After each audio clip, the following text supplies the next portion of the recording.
Okay, welcome everyone. We are on Tes Zion Amud Beis, that is 16b. And if you look, it's the two dots, not quite in the middle of the daf. I'd say a little bit up from the middle of the daf. So you look there, it begins with the words, first we're on the line, v'ha'ochel, starting the sentence, v'ha'ochel neveos utrefos shkatzim v'ramasim. So I think Marissa got a kick out of it. One time I was preparing a Gemara, I think when we did the Mishnah originally, and Marissa heard me out loud saying shkatzim v'ramasim, and she's like, was that actually in the Gemara? I'm like, yeah, I didn't just make that up. It's not like yeshiva shizam. That's actually, because she usually hears, like yeshiva drush, you'll hear things like, and they're like shkatzim v'ramasim, and they're doing this and that, like shegets, like not exactly the same as shegets, but being used in the same sentence. So it's a real category, and that's what we're going to delve into right now. We said in the Mishnah, those who eat nevelos and trefos. Nevelos and trefos are not our concern this evening, but nevelos are something that weren't shechted, they weren't ritually slaughtered. Trefos could be something that was ritually slaughtered, but you find out it was going to die and has a hole in its lung. That's the classic issue, and therefore one who eats those is punishable with Makkos. Then we have shkatzim v'ramasim, which I always heard the translation when I learned Chumash back in a little kid. We translate them as the creepy crawly things. And there's really three categories of shkatzim we're going to talk about. Shkatzim v'ramasim we're going to talk about of shratzim, which is there's going to be those that are water-based, land-based, and air-based. And there will be different consequences depending on what category it is. Will determine how many Makkos you get for it.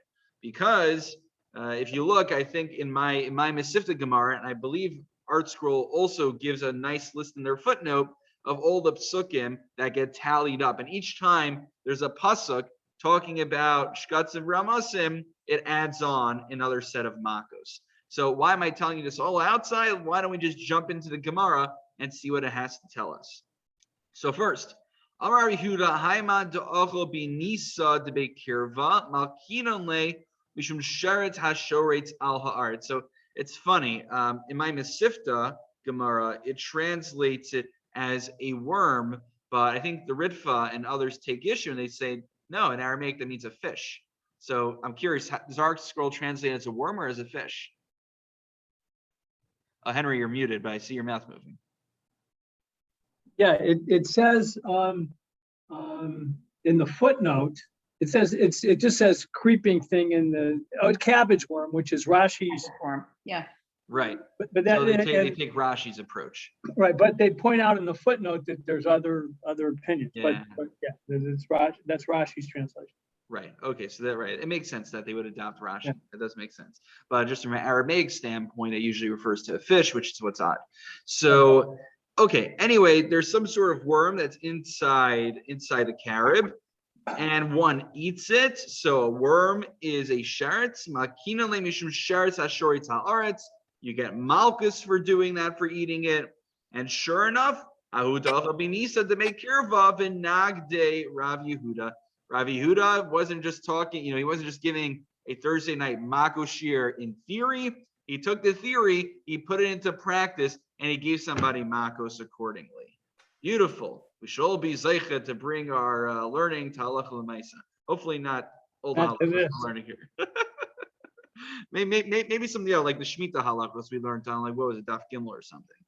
Okay. Going forward. Amar Abaye. Achal putisa loke arba. So one who eats a putisa, which also I didn't actually get a clear, I'm curious if Artzwa actually tries to identify what that is, but it's basically a water-based sheretz. It's a sheretz in the water. Does Artzwa give an actual translation? It doesn't translate it in the text. It just says putisa. And the footnote says he swallowed a small non-kosher water creature. Right, because that's what Rashi says. Bala sheretz hamayim. Right. You swallowed a water creature. So okay, I'm just curious if they sometimes they figure out how to identify what they actually are, but okay, a general water creature. So someone who swallows one of those, Loke arba, you get 4 sets of malchus. Now, where the 4 sets of malchus come from? We're not going to go through the full Rashis, but Rashi's very helpful for spelling this out. Rashi basically says, here's the baseline. The baseline is that there are 2 general prohibitions in the Torah, klali, general, generic isurim, to eat shrutzim. Okay, that's number 1. Welcome, Melissa. So that's number 1. Then there's special psukim that talk about specialized, specific kinds of shkatzim. So there's 2 psukim plus 2 psukim that talk about water-based shrutzim. That gets me to 4 isurim. Then nemala, let's say I decide to eat an ant, which is a land-based. Loke chamesh mishum sheretz hashoretz al haaretz. There are 3 psukim for land-based creatures, and he says, and therefore I get 2 plus 3 equals 5. And then sira loke sheish mishum sheretz. Oh, so if I eat something like a wasp, I eat a bug that flies. So then I get 6, 5 because it is sort of land-based. A bug does settle on the ground when it's not flying. But then there's an additional one for sheretz ha'of. For an oaf usually means a bird, but lav dafka doesn't have to mean a bird per se. In fact, it probably means something like a bug, which flies. So there you get a whopping 6 sets of malchus. We give you some lashes. We wait till you heal. We give you some more lashes. It's don't go eat any bugs. This would only work if the guy giving the hasra, the person giving the warning, knew all 6 psukim. Would he have to know all 6 psukim, or would he have to just say, know that if you do this, you are getting 6 sets of malchus? I don't know if he needs to know the psukim offhand. But he at least have to know that there's 6. He can't. If he just said, "You're not allowed to eat this."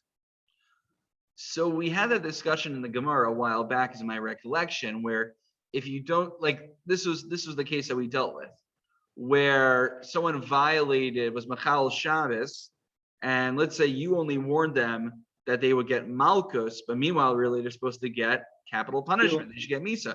So the question is, in the event that I didn't give him a warning, hasra, for getting the death penalty, would it still be sufficient to give him malchus? Because really, he should be getting malchus also. It's just usually we say kimle b'derabamine, we give you capital punishment instead. So that was a discussion we had, I think this was in the second paragraph we talked about it.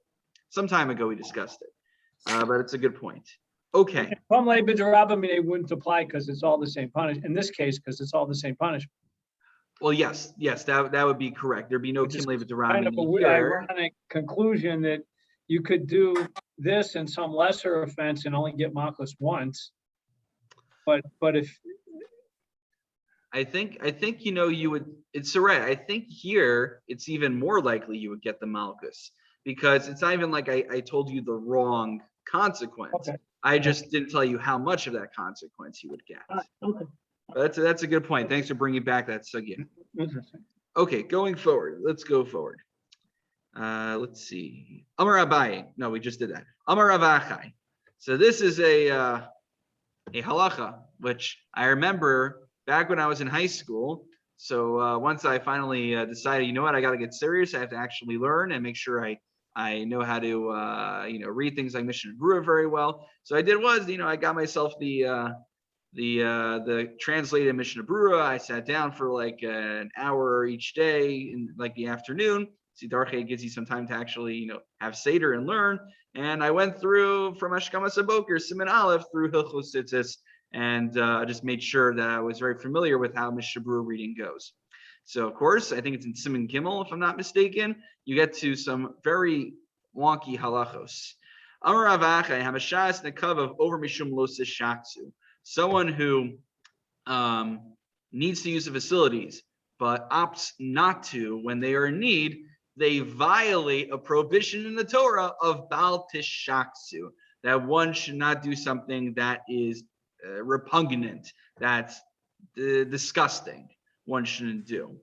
So, of course, the Mishnah Berurah, though, does point out that if somebody needs to use the facilities and they're in a public area, Mishum Kavod Habrios, we say, that one can wait until they locate a proper place to relieve themselves.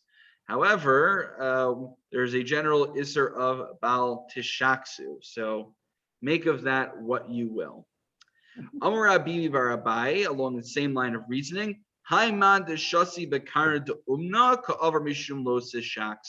likewise, somebody who drinks, I believe, from a bloodletter's horn that he uses, also Bal Tishaksu. Not a good idea. Now, is this just, what's the issue? So it seems there's two ways to approach it. One is just stam, it's disgusting, don't do it.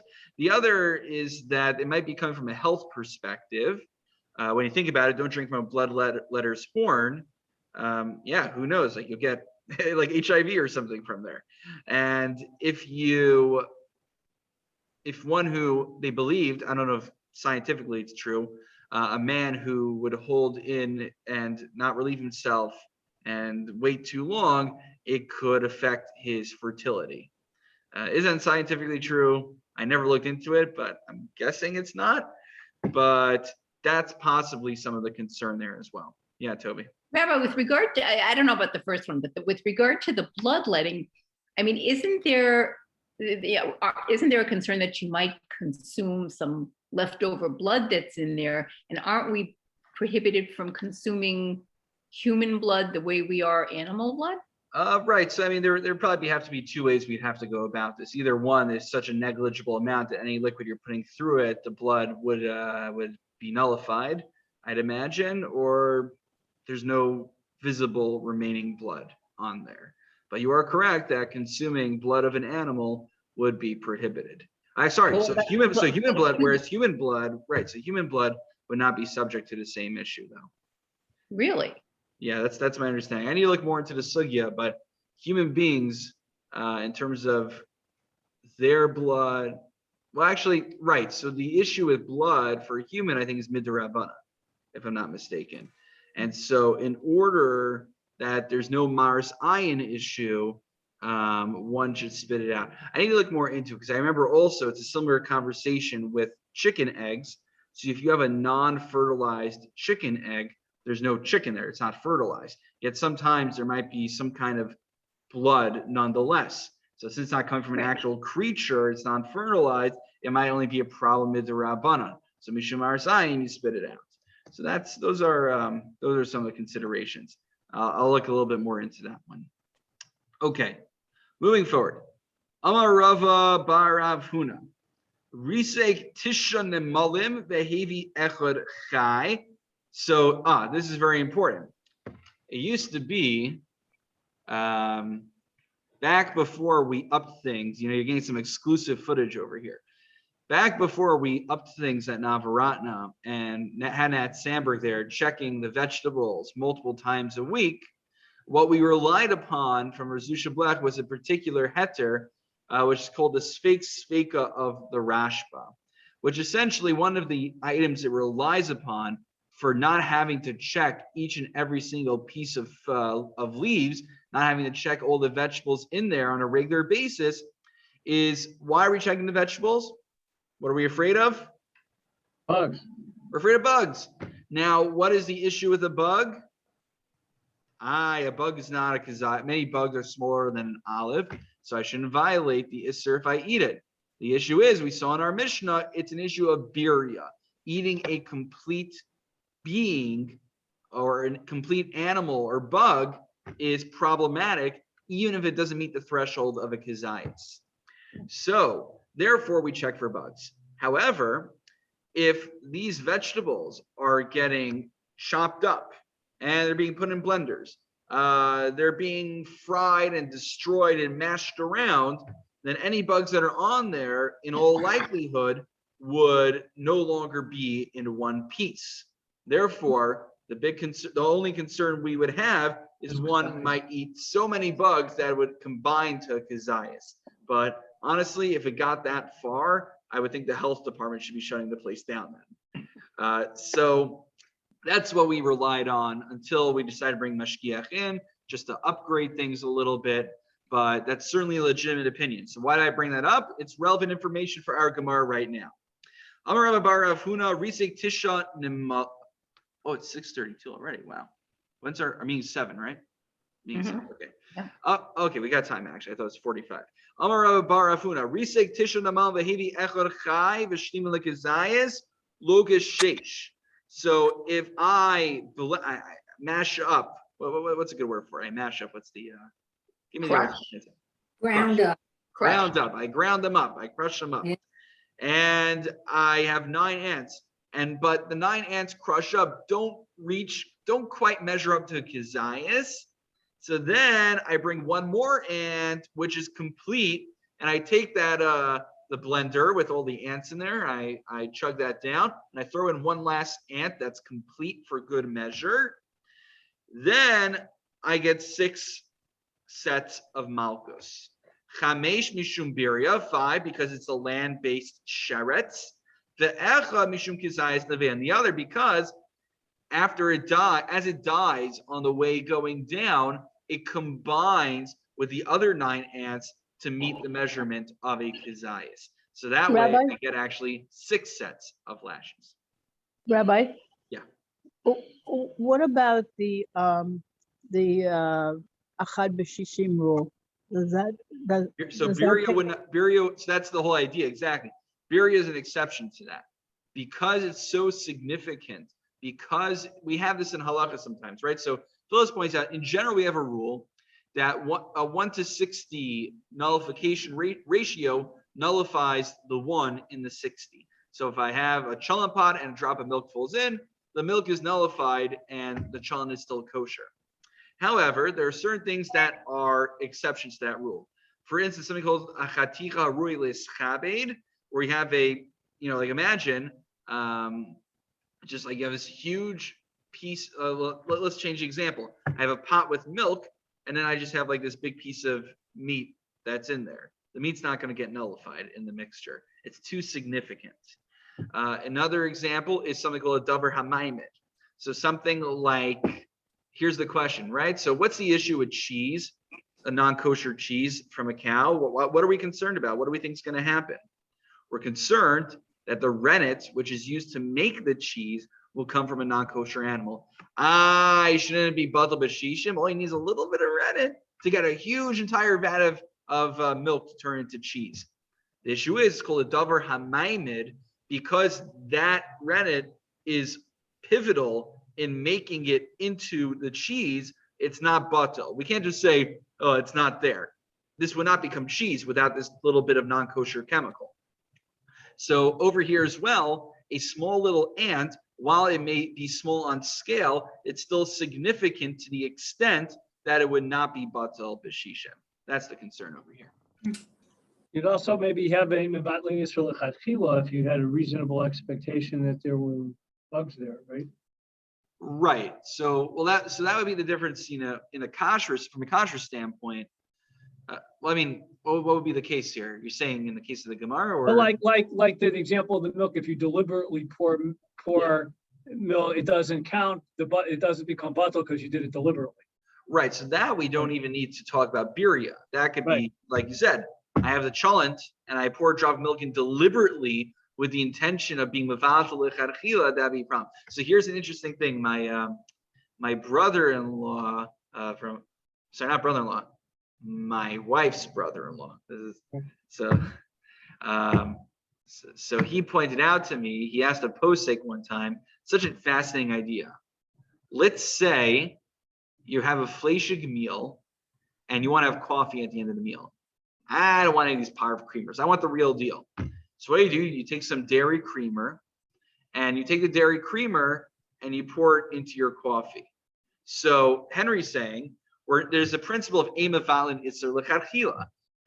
Even though, yes, 1 in 60 is nullified, I'm not allowed to deliberately put that 1 in the 60 to nullify it. I'm not allowed to do that. If I do, I'm not allowed to eat it. It's not nullified. However, here, when I put milk or the creamer into the coffee, I'm not being mevatel isser lecharchila, because there's nothing usser about the milk. The milk's intrinsically kosher. The coffee's intrinsically kosher. Now, it's milk, it's a coffee with a little bit of creamer or a little bit of milk that's batal b'shish. We put just a little bit in. I had a meat meal. So that's not an issue with the mixture on the chefza. That's an issue with me, the gavra, that I personally need to wait a few hours until I could have dairy. So the suggestion was you put a little drop of creamer in. It's not an issue with emavalin isser lecharchila because there's no isser here. It has an OU on there. It's kosher. It just, I personally can't have dairy now. So I should be able to have dairy creamer with my coffee at the end of a meat meal on Shabbos was the suggestion given. Brisker, I call that a brisker chilul. Yeah. He didn't really give the don't gaver get chefza per se, but I assume that's what he meant. Yeah. But So- how do you get around the fact that you're prohibited? So the whole idea is once that little drop of cream mixes in the coffee, it's nullified to the Yeah. coffee, which is pariv. Now I can drink it after a meat meal. That was his idea. Now, I just want to say I never actually followed up with a posek to make sure that that thinking was true. He says his posek told him it's okay. He lets him say it. They're all pretty firm there, I guess, you know.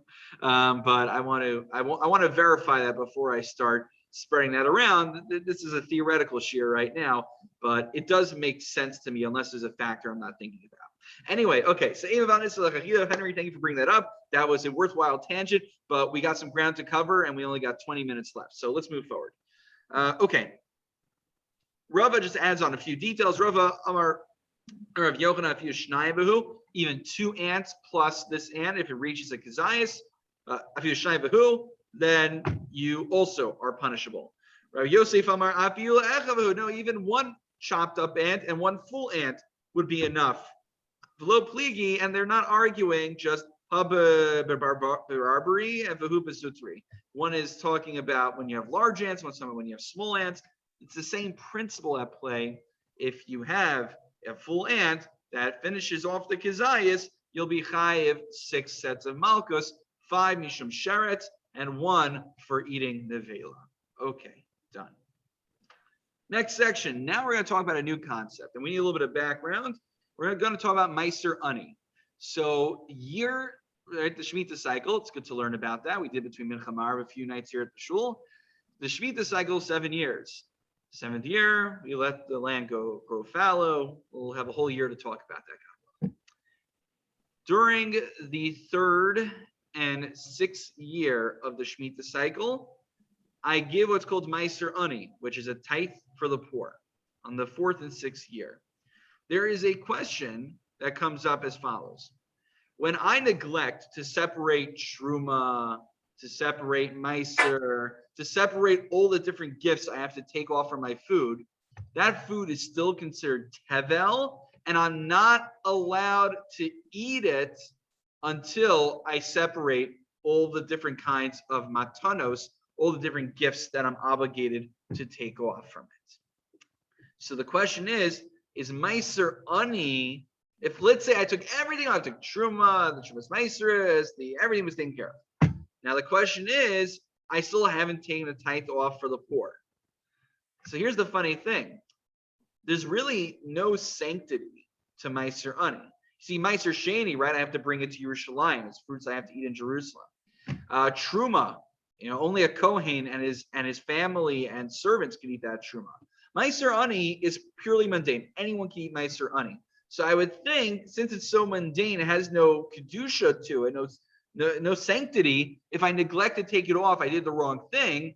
But the food won't be tevel to the extent that it gives me Makkos if I eat it. So the Gemara is going to talk about that. Amar Rav, 2 dots. Ochal tevel shemaiser ani loka. If I eat tevel, that's tevel because I did not take maser ani off, I will get malchus. Kaman ki haitana titania. This is in accordance with the following brisa.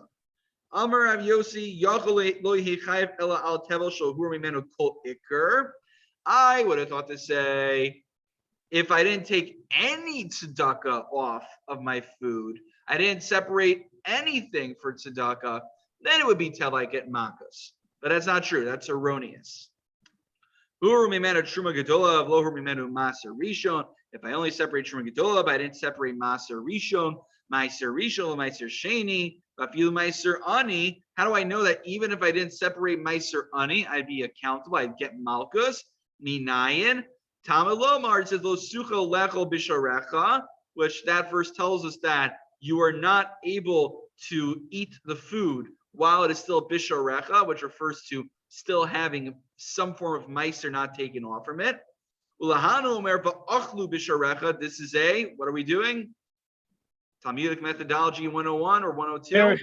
Gezerah Shava. Henry points out, again, Gezerah Shava is when you have the same word in two different verses. So when you have the same word in two different verses, it's coming to connect some laws between those two ideas. So since the word Bisharecha in your gates is mentioned in both these verses, we learn that Meiser Ani, which has the word Bisharecha, also has this rule that if Meiser Ani is not taken off, you didn't give a tithe to the poor, then you will be held accountable and get Malkus. Okay. So we say Mala Meiser Ani, Avkan Meiser Ani, Rachmana Lo Suchal. Very good. Very good. Amar of Yosef. But this is actually subject to a machlokus. It's not so clear that everyone necessarily accepts this rule. It's possible you'll be chayiv nonetheless. I'm sorry, that you'll not be chayiv if you don't take off Meiser Ani. Amar of Yosef Kitanai. Here is a machlokus Tanai. Rabbi Eliezer Omer. Ein sarich likro. Okay, so now we need some more background. And for some reason, I have pop-ups on my screen. Okay, there we go. So we need a little bit of background here. You look in Rashi. Rashi actually spells it out very nicely. Rashi tells us that back in the day, there's something called demai. So Yochanan Kohen Gadol came along one day, and he saw that a lot of the Amaratzim, a lot of the people who didn't really know Torah or care about keeping the Torah, they would take truma off of their food to give to the Kohen, but they wouldn't take any of the other charitable things that they had to take off from the food. Now, why? Because it says in the Torah, if you don't take truma off, it's punishable by death. So these people, they didn't read the Gemara, they only read what it said explicitly in the Torah. But everything else, whether it was Meiser Risho, Meiser Sheni, whatever it was, they neglected to take it off. So Rav Yochanan had to say was, these people, what they have is what's called demai. Demai is questionable tevel. These people may have taken all the right tzedakos off, but they're not reputable enough that we can trust they took everything off. So what happens is, we trust they take truma off because everybody's careful about that. Nobody wants to do something that says in the Torah you'll die if you don't do it. But other things like taking tithes off to give to Levium, to give Meiser, to give other tzedakos like Meiser Ani, they're probably not keeping. And so what one has to do actually is something like Meiser, Meiser Rishon, one separates and declares it Meiser, but he doesn't necessarily have to give it to the Levi either. Because we say, Hamotzi mechavero alav haraya, that if there's a suffix here, it's unclear whether I owe a tenth to the Levium if I have to give them Meiser or not. Because maybe the guy actually did separate from his tevel. Maybe he did take a tenth off. So what happens is, in order so I'm not eating tevel, I say this 10% over here is Meiser Rishon. But if a Levi now wants to come and snatch it, I can say, no, I'm holding on to it because there's a doubt, there's a suffix whether I had to actually take it off to begin with. In the case of a suffix, I'm the muchsuk, I have possession over it, right? Isn't there like some sort of saying possession is 9/10 of something like that, right? Where are lawyers? What's the phrase? Anyone remember? Possession is 9/10 of 9/10 of the law. 9/10 of the law. Is that it? Okay, Shkoch. Gloria, I didn't know you were a lawyer. Yes, I a have daughter to- who is. I'll give you lawyer smicha now. Not that I have the authority to do that. But okay, so the idea is I get to hold on to the Meiser, but for ritual purposes, I separate it. That's the background right now. So what we need to know is in terms of Meiser Ani. So it goes as follows. Amar Rav Yosef Kitanoi, Rabbi Lezer Omer, Ein Sarich Likros Esa Shem Al Meiser Ani. Rabbi Eliezer says when it comes to Maser Ani, we're clear by way on what Maser Ani is, right? If anyone wants me to redefine the term, Maser Ani is a tenth that's taken off for the poor. So that will be, if anyone needs to write down that term, that's what we're talking about for the next little bit. Maser Ani is a tithe given to the poor.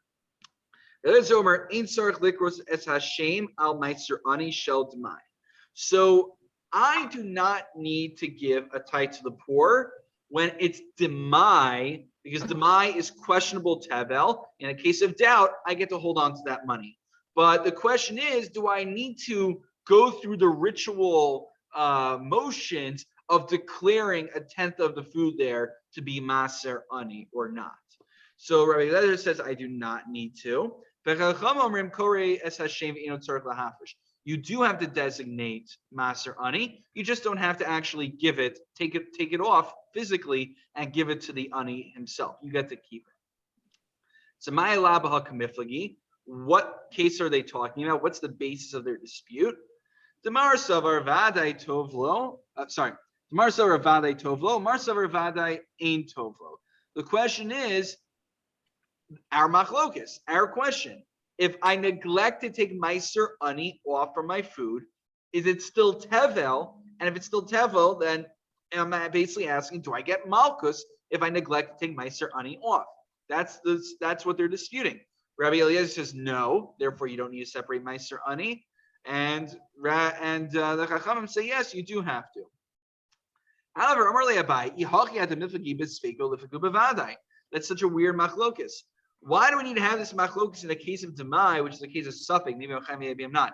They should really have this machlokes in a case where we know it is tevel. We know that nobody has separated Meiser Ani, and then let Rabbi Eliezer say, look, even though you didn't separate Meiser Ani, you still have not violated eating tevel. You still won't get malchus. That's a bigger chiddush. Why would their dispute be in a case where there's a suffix? Maybe I owe the poor person money. The better chiddush, a better proof would be that if I am chayiv in Meiser Ani and I still neglect to separate, I'm still not going to be held accountable. That would have made more sense. So it doesn't make sense that that's what their dispute pertains to. Rather, ela dekuli alma vale tova. Everyone holds. Rather, so we have a conclusion on this now. Everyone in principle agrees that if you neglect to separate Meiser Ani, the same way you neglect to separate Meiser Rishon or Truma, it will be Tevel, and you'll get Malchus for eating it if you didn't separate a tithe for the poor. Rather, what's the scope of their machlokes? It's more of a mitzias, more of a like practical dispute. Mar savarlo nechshedu ami arts al Meiser Ani shel demai kevin demonahu afrushe mafrish. So one, Rabbi Eliezer says that Amei Haaretz, we're not concerned that they're neglecting to separate Meiser Ani. Why? Because like what we said, all they literally need to do is just declare a tenth of their food Meiser Ani. That's all they got to do. They don't even have to give it to the poor person, right? Because we said, they might decide not to do it, but all they have to do is declare that it is Meiser. Rabbanan Savri, no. Kaven the tirchale milsa lo mafresh. Since they have to exert themselves to calculate and figuring out what that tenth is, and then declaring this section over here is Meiser Ani, they're not going to go out of their way to separate Meiser Ani. And therefore, since we assume they won't separate Meiser Ani, you have to separate Meiser Ani yourself in a case of demai. That is the end of that piece of Gemara. Two options. We can either go to the Mishnah now, or I can share a tidbit from Chashukei Chemed from Rav Zilberstein, a fun, nice little idea to end off. Those in favor of going forward in the Gemara, raise your hands. That's one. Those in favor of a nice tidbit from Rav Zilberstein, raise your hand. That's two. That's three. Tidbit. Okay, my apologies, Zadie. But God willing, we'll get to this next time. So, end off with some Rav Zilberstein. Okay, here's a question. So remember, we didn't really talk about Nevela so much, but here's your case. It could be about Nevela, it could be about eating a bug. Let's say, it's always a guy, we assume. So I'm just getting a lot of buzzes. I just want to make sure it's not Marissa trying to get through to me. No. Okay. I just get concerned because she's home with a kid and if something crazy happens. So, okay, thank you. Let's say Goyim shechrihu le'echol nevela okay magil him muter lo le'echol nevela. They always assume it's a guy who's doing it. Could be a Jew, unfortunately, who does the same thing. He basically puts two things in front of you. He puts this piece of pork or his piece of nevela, this non-kosher food, and he puts feces in front of you. And he says, choose which, I'm forcing you to eat one of them. You have to choose which one. Terrible, right? Are you allowed to eat, the nevela? Would you be allowed to eat the non-kosher food when given such gruesome and terrible circumstances? That's the question Rav Zilberstein raises. Why did he raise that question? He raised just to get a sense of what Rav Zilberstein does. Zilberstein has a wealth of knowledge that he wants to share, and what he'll do is sometimes he'll basically find a concept in the Gemara and use it as a springboard to share what he wants to share. Kind of like, what people in my line of work do. We have a message we want to give. We search for something in the Parsha that vaguely resembles or connects to the idea we want to share. And that way we could justify sharing it on that particular Shabbos. So that's kind of what he does in Vaharavna also. He's like, it says Nevela over here. Let me use that as a springboard to ask this question. That's his shtick. That's what he does. But we get fun questions out of it. So he says, what's his answer? Well, okay, let's take a quick vote. Who would say that you can eat the non-kosher food? Raise your hand. Who would say what? Me. You say yes. Who says that you have to eat the feces? And we have a lot of Toby says you have to. Oh, no. What's that, Henry? We have a lot of don't knows or no opinion. Right. No one wants to take a position on this one. Yeah. All right, it's uncomfortable, but I appreciate all the brave souls that did weigh in. Thank you, Phyllis and Toby. Well, So here's the answer. where does kavod abrios weigh in terms Kavod of abrios in general, and thank you for bringing it up very briefly. Kavod abrios supersedes isura midrabanan, rabbinical prohibitions. So, for instance, I'm wearing something I can't wear rabbinically in public, then I do not have to remove it because of kavod habrios. But let's say I'm wearing shatnez, it's full doraisa, biblical shatnez. The Gemara Baruch Hu says, in theory, you'd have to take the shatnez right off wherever you are, even in public, because kavod habrios is only basically, this is a classic case of Haim Amru Behaim Amru, where the rabbis give it, the rabbis take it. The same rabbis who instituted their own stringencies have a right to withhold those stringencies in certain cases. So how we're learning about muksa in the morning now in shul after 6:30 minyan. So we talked about how the rabbis who instituted muksa are the same rabbis who could say in certain circumstances, there's tiltul min atzad, tiltul begufo, which allows me to move muksa in certain ways.